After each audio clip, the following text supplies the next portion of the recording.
পাত্র নির্বাচনের ক্ষেত্রে মেয়ের বাবা হিসেবে পাত্রের কোন কোন দিক লক্ষ্য করা জরুরি?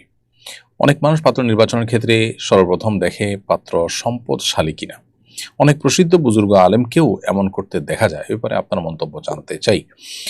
দেখুন, পাত্রের সম্পদ আছে কি, বিশেষ করে সেটা পাত্রীকে আপনার ভরণ-পোষণ দেওয়ার জন্য তার উপযুক্ততা প্রমাণ করে কিনা, এতটুকু তার অর্থনৈতিক সক্ষমতা নিরূপণ করাটা দোষের কোনো বিষয় নয়।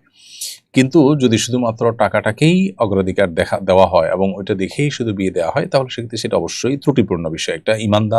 একজন ইমানদারের যে দৃষ্টিভঙ্গি, সেটি এমনটি হওয়া উচিত নয়।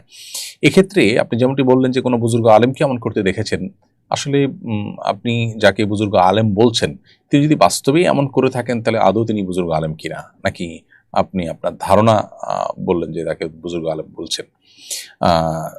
মূলত নবী করিম সাল্লাল্লাহু আলাইহি ওয়াসাল্লামের প্রসিদ্ধ যে হাদিস আছে, সেই হাদিস আমাদের সামনে রয়েছে। তিনি বলেছেন যে তুনকাহুল মারআতু লিআরবা, সাধারণত 4টি বিষয় দেখে মেয়েদেরকে বিয়ে করা হয়।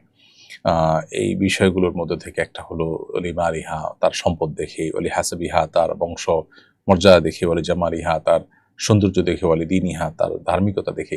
ওই যে বলেছেন ফাসবার বিজাতিদ দ্বীন, তো তোমরা ধার্মিকতা দেখে বিয়ে করে তোমরা সফল হওয়ার চেষ্টা করবে। এই যে ধার্মিকতাকে অগ্রাধিকার দিয়ে নবী সাল্লাল্লাহু আলাইহি ওয়াসাল্লাম বিয়ে করতে বলেছেন, এখান থেকে পরিষ্কারভাবে বোঝা যায় যে অন্য সব দিক দিয়ে কম্প্রোমাইজ করা হলেও ধার্মিকতায় কম্প্রোমাইজ করা উচিত না, এবং এটাকে সবচেয়ে আগে এবং সবচেয়ে গুরুত্বের সাথে দেখা উচিত, টাকা পয়সাকে নয়।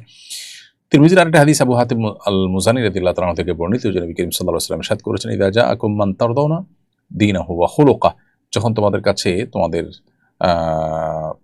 মেয়েদের জন্য বা ছেলেদের জন্য এমন কোনো মানুষ পাবে যে তার আখলাক আচরণ, তার দিনদারিতায় তোমরা সন্তুষ্ট, এরকম যদি পাও ফানকিহুহু, তাহলে বিয়ে দাও।